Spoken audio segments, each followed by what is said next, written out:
Welcome to Jump series and essentially it's called an adventure in life, business, and relationships, and essentially looking at how and what we can learn from adventures in life from people and individuals building businesses, how they've lived their lives and how they worked in building startups so that everybody can actually take lessons. Because most times, most of these lessons, they don't teach them in school or whatever they taught in school. By the time you're implementing in life, you meet a different playbook and you need to be able to adjust. And that's why today I have a very, very, very interesting person who will be able to learn from.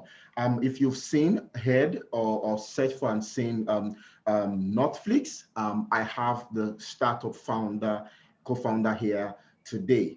So I will introduce Jamil Abdul Salam. Jamil Abdul Salam, how are you doing? Good I'm good. morning today. And how is it from Thank you very yeah, much, Adiola. I yeah. appreciate a very good morning to you. Yes. So Jamil Abdulsalam is an entrepreneur and a business strategist from Kano in northern Nigeria and is the brain behind Northflix. He has an academic background in mass communication, business administration, entrepreneurship, and venture creation as well. And his lines of businesses he has businesses across several sectors: agriculture, real estate, fintech, and the entertainment industry, which I'm hoping that maybe another time, but today we'll be looking at Netflix. He co-founded Netflix in 2019 to be able to solve three lingering problems in the entertainment industry: to curb piracy, to enhance the reach and accessibility of the contents across the globe, and in real time, and to improve the quality of content that is being produced in the Nollywood industry. And he's happily married with three kids. Welcome, Absalam, to today's meeting. It's nice meeting you. So I go right into it. My first question is, what is Netflix? Everybody knows Netflix.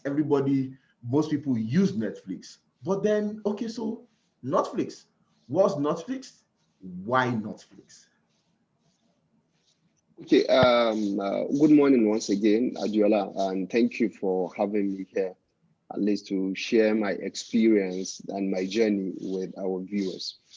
Um, um, uh, Basically, we started introducing Netflix to the world last year in 2000, in June, specifically June 2000, um, in June 2019. But the journey started long ago. We commenced the whole process 5 years ago. This was around 2015, to be specific. I remember there was a time I was invited to talk as an entrepreneur to students in Bayero University, to discuss about the life, the turns and bends of entrepreneurship after graduation, you know. So I was opportune to kind of be invited alongside Alinu, one of the veteran actor and director in the house film industry. So part of what I picked in the whole of discussion of his discussion was the problems they've been facing in the industry, which of course that's more or less like the prevalent problems across all entertainment industry, which is piracy. A producer produces a movie, and at the end of it all, someone cuts away with it and spread it across, and so viewers will have access to watch it for free. So ever since I left that meeting, it has been all over me, and I felt no.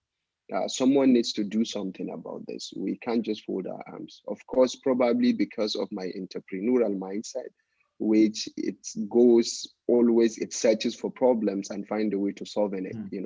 So I got back home, I started drafting something, and luckily enough, I have a friend that is very good with technology, with IT rather. So I spoke to this guy. I told him, look, I have an idea. I can develop a whole process flow if you can bring it to life. And this guy told me, yes, if you can think it, I can do it. Think of anything, I can build an application around it. We can form of a team and all of that, but it's going to be capital intensive. Yeah, I said, okay, no problem. I started developing the business concept, the process flow on how I want the application to look like, and we started working. So since then, it's a huge investment and not really monetary investment, but it requires time, it requires a lot of energy and all of that and research, So we started the journey since then, low key. So Alhamdulillah, today we have the product out there running. And there are a lot of challenges along the line. Now, I will share one with you, which I'm sure our viewers will be interested to know. When I approach a couple of friends and partners that, hey, this is what I'm looking at, and this is what I want us to do. A lot of them are telling me that you're crazy, because what they're looking at is Netflix. And this is a multi-billion-dollar company. Then for you to come up with something, how much do you have to invest for you to compete with these guys? Because it's definitely a competition. What you're doing is you're trying to take away part of the market share to come and subscribe with you. Now, it goes beyond the competition. Can you provide the looks and feel, the experience these guys have been having on Netflix?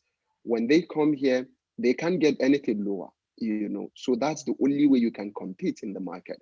I told them, yes, I feel we can do something like that. If not better, I feel we can give similar look and feel. And here we are. We have a product that's out there, and we got Netflix wrote to us.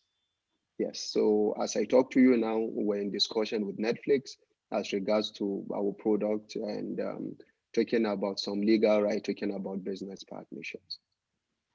So in a nutshell, that's it. Fantastic. You probably just went to the end of my story to see whether that was coming up. And I'm excited to know. There are a lot of stories along the line. I just want to summarize it and allow you to ask your questions.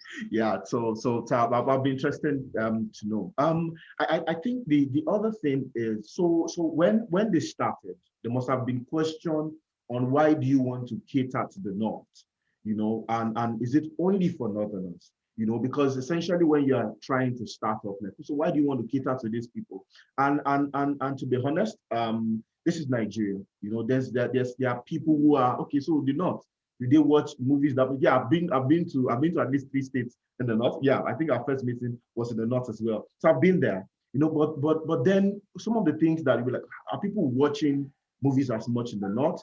Do you want to cater for people alone in the North? Are you want to cater to Hausa speaking people or Fulanis? So how did you navigate or how did you solve that challenge? Well, is that a misconception that people need to know, that the North is not the general picture of the world that people see? It's extremely progressive and vibrant. I want to hear your side of story on that. Okay, basically, it was intentional. It was a planned business model that we picked the name Northflix, and we focus our attention in the North. And I will tell you why. Because, in business, you have to kind of identify which market are you going to venture into and the purpose and reason why you should venture into that market. Now, the entertainment industry is so vast and wide. Now, let's take, for example, Nollywood. Nollywood, when you talk about Nollywood, you talk about the southwestern part or the South in general, Now, we have major players there, even in the streaming platform. We have the likes of Iroko TV, we have the like of Ebony TV, we have a lot of them. Even Netflix have gained ground now in the southern part of this country. Now, if we now choose to compete with these guys, that means we'll have to still go in there, still try to take away part of the market share, which everyone is kind of struggling. Because I see no reason why I have a subscription with Netflix. I would still want to have a subscription with Iroko TV, still want to have a subscription with Ebony TV and the likes of them. they are similarly producing kind of same kind of content, you know. So we now realize that, look, in northern Nigeria, we have all the potential. It's a viable market. And this market has been neglected by these streaming platforms. Where I say that is, now the viability is, if you check Wikipedia now, you see across the world, we have over 120 million native and non-native Hausa speakers across the globe. Across the world, yeah. Now, this is a huge market, you know. Now, if we can concentrate in providing content that relates to northern Nigeria, because this is a region that is quite rich with culture, quite rich with story. If this story can be properly be told, I feel a lot of people will be interested to know about it. Now, instead of us to compete with all these guys, okay, this is going to be our market niche.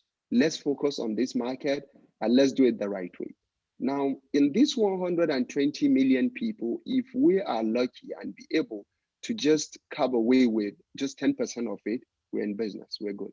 Yeah, yeah, fantastic. Yeah, so that's just the logic behind it. Yeah, fantastic. And I think I like the point where you came to say that it's not just about having an idea, is also finding a blue ocean, you know, a space that is largely overlooked, not easily recognized, and then you are not coming head on. Nobody probably saw you coming head on as a competition directly in the market until it was almost too late. And I think that's probably one lesson that needs to be. Another point for me was, yeah, between having these ideas and execution, how fast was that? There are a lot of people who have ideas, but then execution is actually key. You know, so there are people who will probably be watching this and like, oh, and I had this idea and I thought about this. How did you quickly move from there? Okay, well, you mentioned that already in any case, because you said, okay, now you know what your competence was, and you found a good co-founder to be able to do this. Are you strictly catering to the Northerners, or there's something for English-speaking people on Northflix, or their plans for it? Okay, and another thing that kind of let us also kind of concentrate our attention in northern part, it's because of the morality, so to say, you know. In my region, in my religion, you know, there are certain content that I cannot patronize. And of course, I wouldn't want to encourage onto the platform that we develop, you know. So we feel the content that are coming out from northern Nigeria have some level of censorship, whereby it's definitely going to be for home viewing. You know, you could sit down with your family members, your kids, and everybody to watch it, you know. So we're also keen about that. We're keen about morality, you know. Not that we probably in the long run wouldn't want to bring in other content from other part of the world or other part of the country. But of course, part of our business model is, of course, to make sure that the morality is intact. You know, we provide a platform that any family member could comfortably sit down in their homes and watch, you know. So that's it. And going to the question you asked lastly is regarding people like having a mindset, having the same kind of thoughts as you do. You know, I have an idea, and before you know it, you see someone roll that idea out. I now start biting my finger. Oh, shit. Guy, I've been having this idea for a long while, but see, this guy is doing exactly as if we had a discussion. You know, I think the difference between an entrepreneur and the normal general people, it's that starts.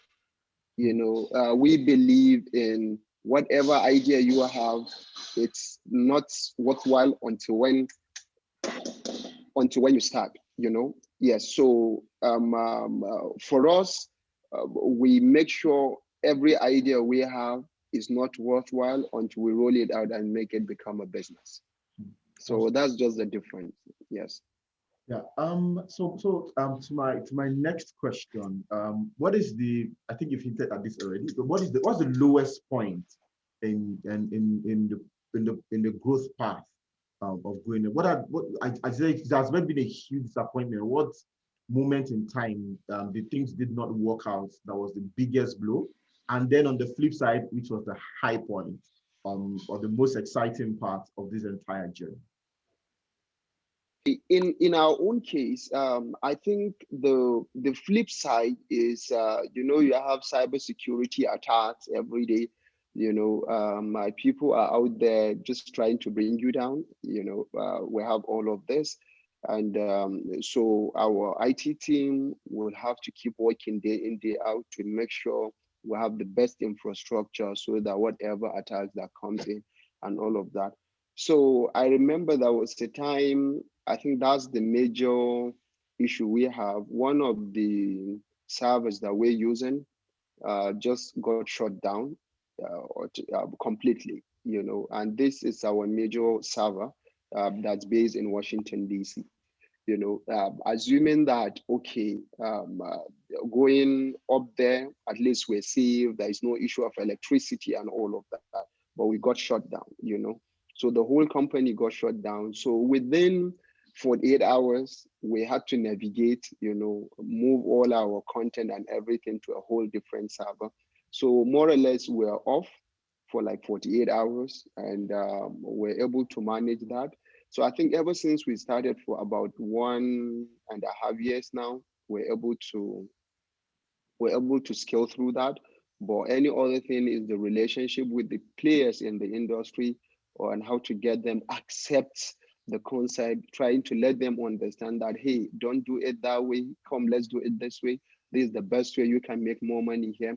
So it needs so much time for them to get convinced that, hey, okay, this is the right way to go. Digitalization is not for everyone, Yeah. but we're getting it right. We're getting a lot of them on board now. We're getting to a point now that for anyone to watch any premium House of Film content has to go to Northflix. So now these are all the good side, and of course, as I talk to you now, we have over close to 70,000 downloads across the world. Yes, and with these downloads, we have over 70% of them that are registered users. And of course, a lot of them are subscribing day in, day out. So I think we're good. We're in business, and we just need more time to excel, And I think the last one is the issue of investment. In the place where we are, that's northern Nigeria, it's not a place that have a broader understanding of technology, whereby most of our parents are traders. When you take such kind of business to them and tell them that, okay, if you invest this is what's going to happen. There would be algorithm, and all these are jargons that they don't understand, and they wouldn't want to invest their money in. So that's another huge challenge for us, whereby we got ourselves in the middle of a blue deep sea, I would say, where we're trying to kind of hold on to morality content that have the moral standard we're looking for. And we got an investor from New York that came in that wanted to invest $1.5 million in the business. And part of their requirement is you guys should not limit your business potential. We have to get the content from Hollywood and Nollywood, excuse me, Hollywood and Nollywood on your platform, And we told him, yes, we probably would, but this is not the time. Part of our business model is not to accommodate. And that's how we had to let go of that investment. Okay. So basically, we let go of that investment, and we're back here, where our people do not understand the concept of IT business. Anybody you talk to would want to see something tangible. Yeah. Okay, what do you have? Okay, show it to me. Let me see it. But this kind of business is not something you see. You can't touch it. It's just all about numbers, all about digits. So it's really difficult, but Alhamdulillah, we're able to cope. And right now, maybe because people have started seeing it excelling, we're getting people showing interest and coming with proposal to make investment. Some very, very, very, very exciting to hear as well. So I just want you to tell me, yes, we've talked about the back end, building, investors, tech. How did you get your first 1,000 subscribers? Okay, I think how we got our first 1,000 subscribers will still trace back to how we're able to raise our initial investments. You know, um, from the idea stage, it's very, very difficult for you to go and pitch such to an investor to give you money. So when we got the cost that, okay, this is going to be the total amount for us to come up with this application. And when I say the application, I mean the web app, the iOS, the Android, the smart TVs, and everything. And the money was crazy. I said, no, I don't think this is something we can do. And there's nobody we can approach with this huge amount of money on just idea. Yeah. So I told him, okay, you know what we're going to do? Let's slice this thing into two. I can raise 50% of it, and the remaining 50% we convert it, and you become a partner. Instead of me paying you, because the initial arrangement was, okay, you pay us, we're going to build everything, and we give it to you, and everybody goes. And I felt, no, I need you as much as you need me in this thing. Let's sit down and talk about this. Because there's going to be a third party payment. Any third party payment, I'm going to take care of it. But for any other payment that will go to you, we now convert it to a stake.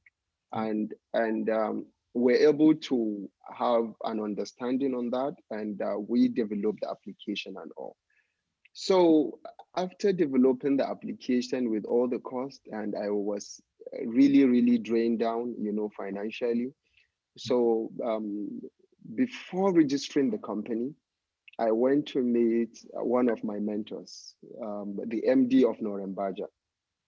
Norembaja is a financial institution based in Lagos and Abuja.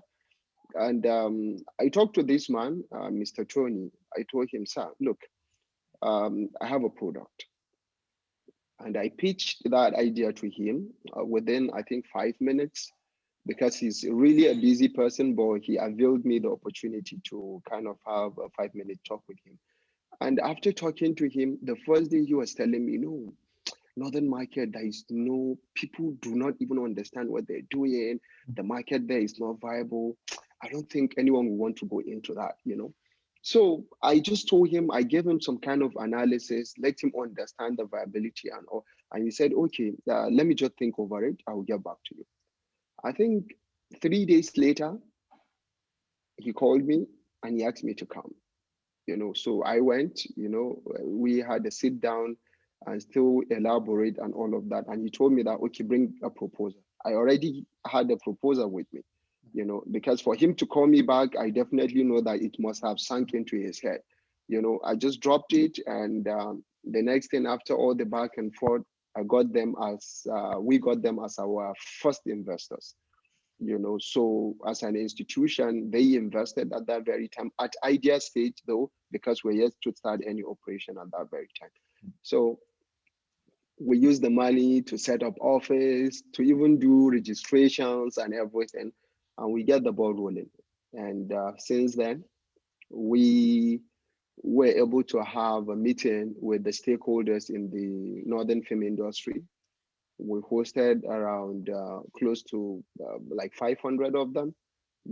So yeah, it was more or less like a full-blown launch, where we have them trying to understand their own mindset as to what they wanted us to do and all of that. And before you know it, we get the ball rolling and all.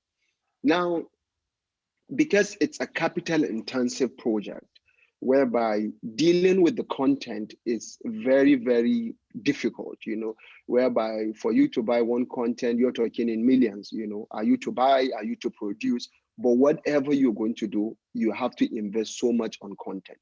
Now imagine, just assume that we're going to have just 50 content on the platform, and assuming that each content is even going to cost you just 2 million.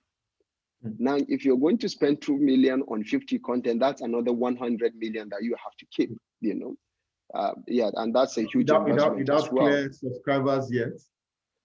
Exactly, exactly. So, and you can't have subscribers that will just come and find your platform with just 2, 3, 4 content on it. It's not worthy of paying such amount of money, you know. So we still went back to the drawing board and came up with a strategy that, look, instead of us to do a subscription base, let's do a rental base. I don't know if you get that.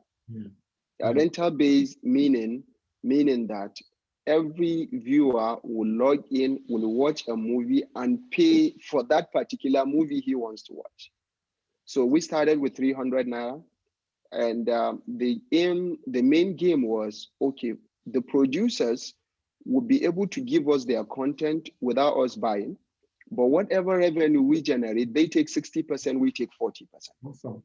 You know, because of the game plan, we kind of create like an admin panel for them, whereby wherever they are, they can view the number of people that view their movie, the money generated. They can even withdraw without even talking to us.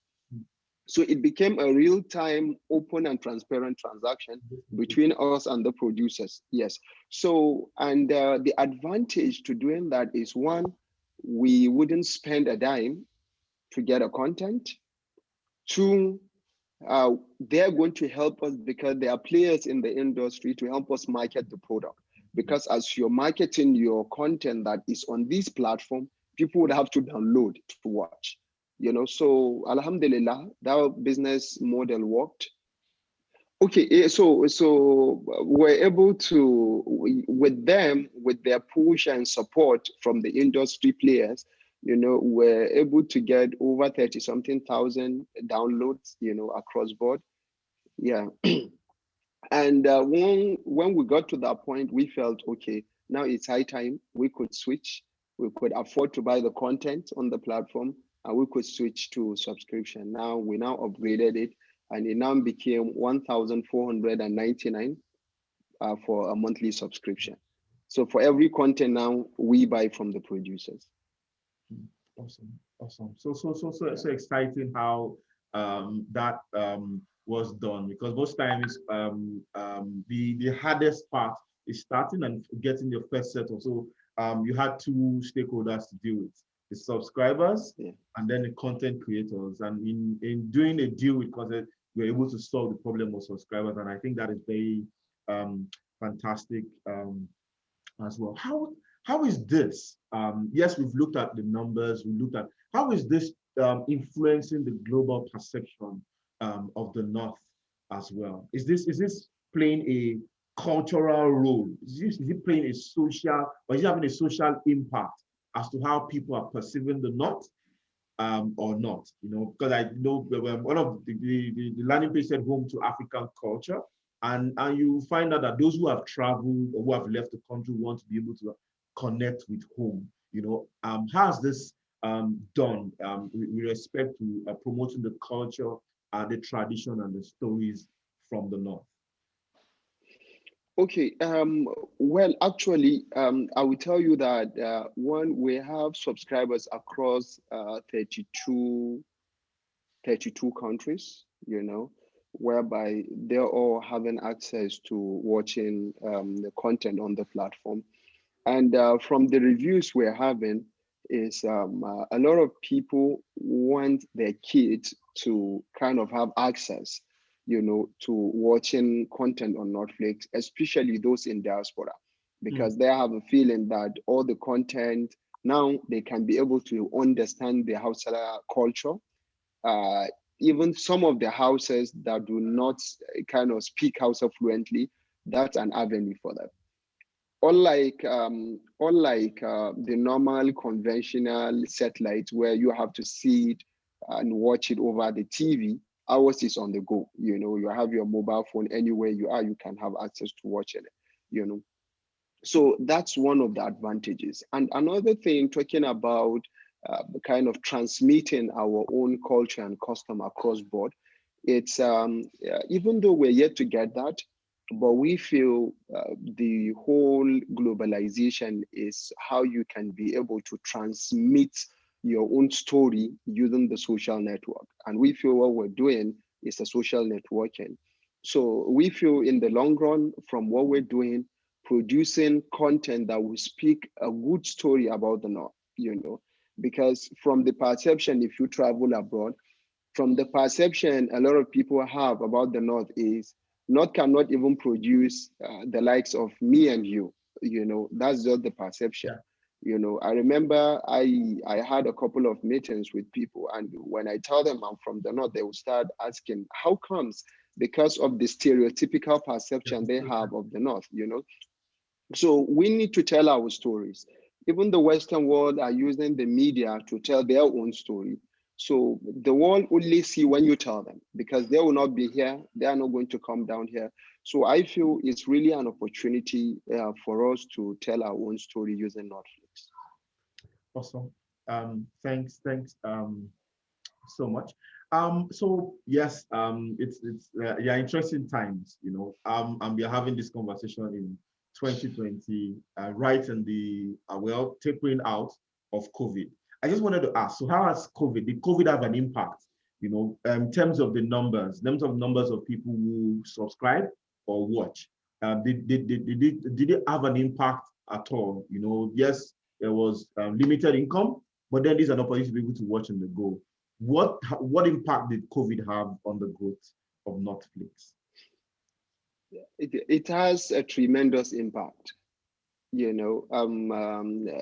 One, the impact translates into so many things. One, there is monetary, because the number of subscribers, I would say tripled at that very time, because everyone is at home, and all the content, and luckily enough for us, there wasn't sports, people, yeah, yeah, so people were not having any content to watch on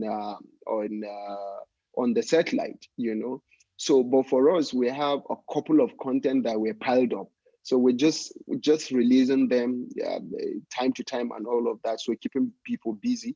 So that's became an avenue for us to reach out to a lot of people. So actually it translates into growth. And another opportunity we got was the attraction from the international media outlet, the likes of DW, the likes of Al Jazeera, the likes of BBC and all of that. And I think over this period of maybe 2 months or thereabout, within and after the COVID, I think we got an interviews from over 8 international media outlets. This is to tell you that we're able to get noticed, internationally. And within that period was when Netflix wrote to us that, hey, you guys, you're encroaching on our intellectual property, property right, that you guys are using similar name as we're using.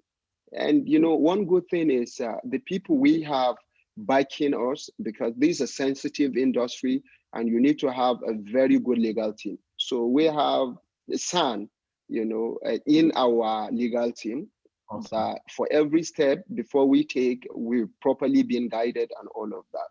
And we saw that coming, of course. So, but nobody has monopoly. Is it the North they have monopoly over, Or or the the initial N, or is it the Flix?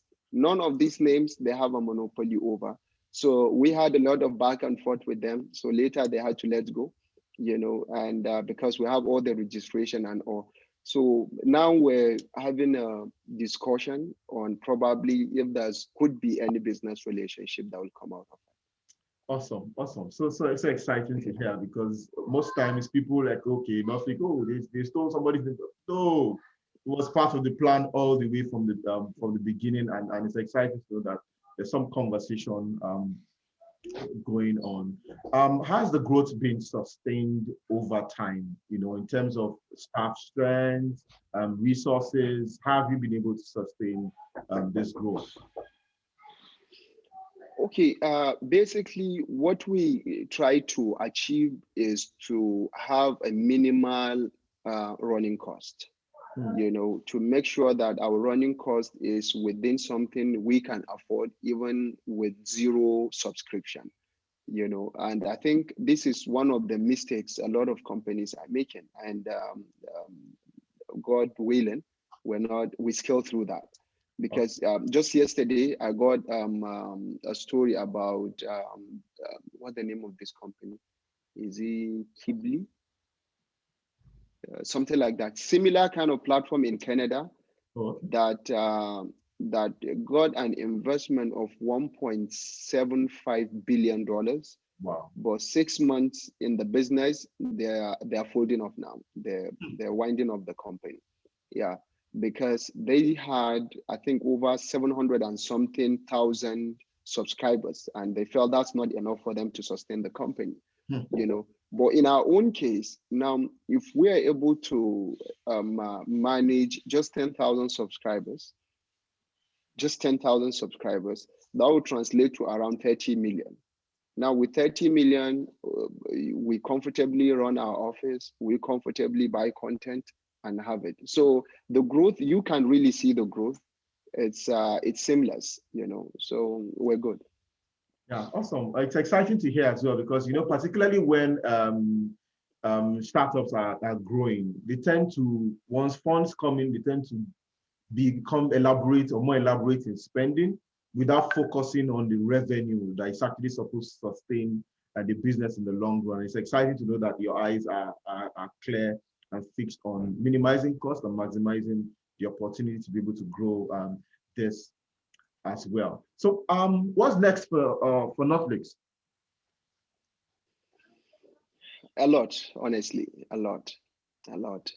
Um, um, we're, we're in talk with a couple of TV manufacturers to have our application across.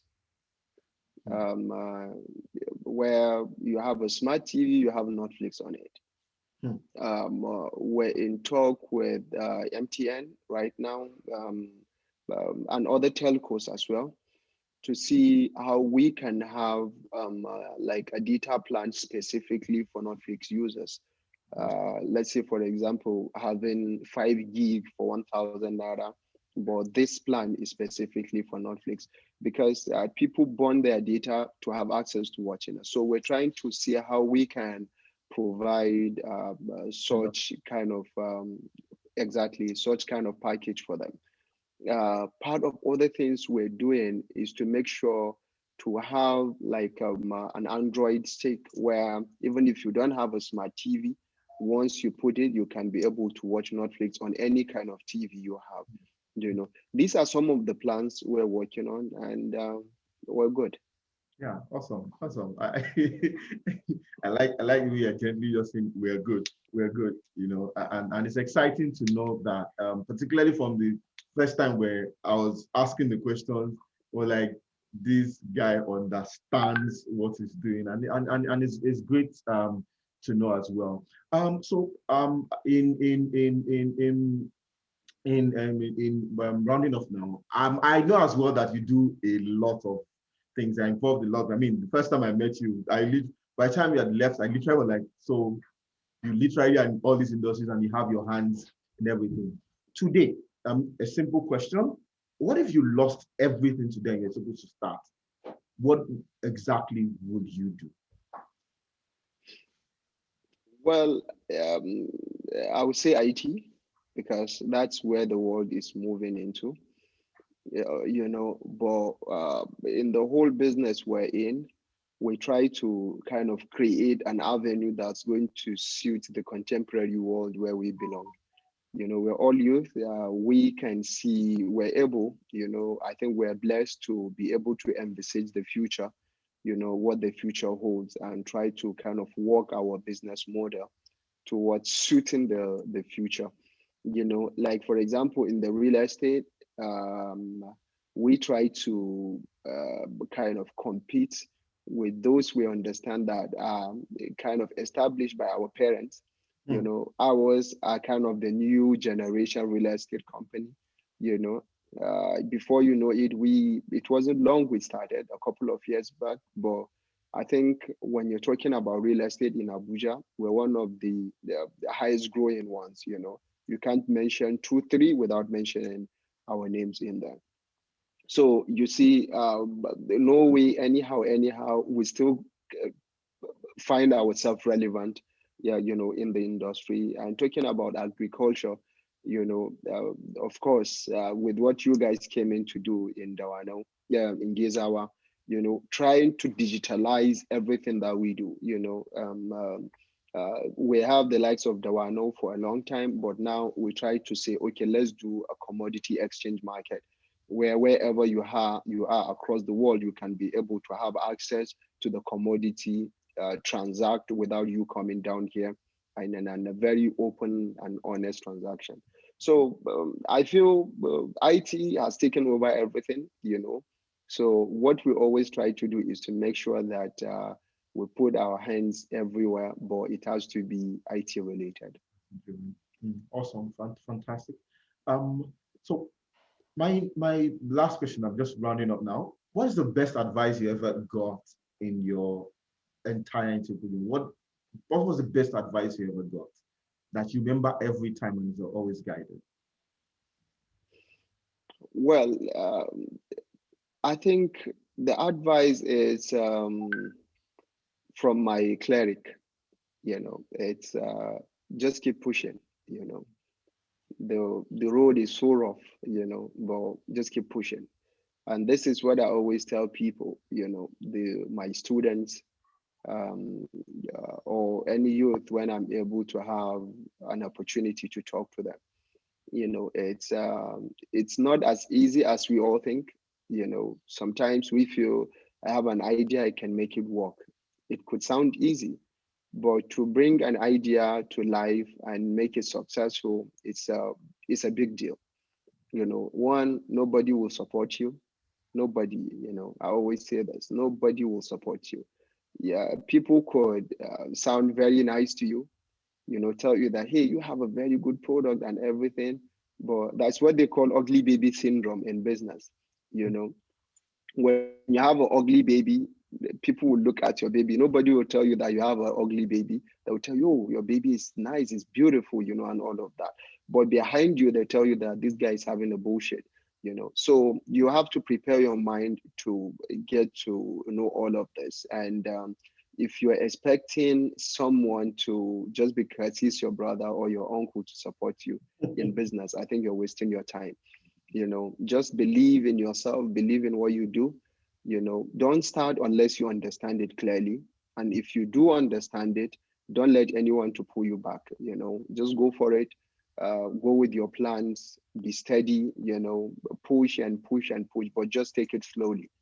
You know, I'm sure when people see the potential, when people see you doing it, and everyone will want to attach himself with you. But it's not easy from the start. Awesome. Thank you so much. Your words resonate a lot with entrepreneurs because it's really much more between you have an idea, oh, it's exciting, and the point where you begin to bend the curve of the journey. You are now beginning to see results. It's a whole lot of conflict, crisis, dreams. So what is happening, Yeah. highs and lows, and you shared a lot of lessons and perspectives in growing Northflix to what it become. I want to thank you for your time. And I want to thank you and say well done Thank on you. Northflix and will be exciting to look forward to more news coming up and the things that exciting things that will be coming up from there. So thank you so much. I really appreciate it and have a great day ahead. Thank you. Thank you, Diola. Thank you for having me. Thank you again. Cheers.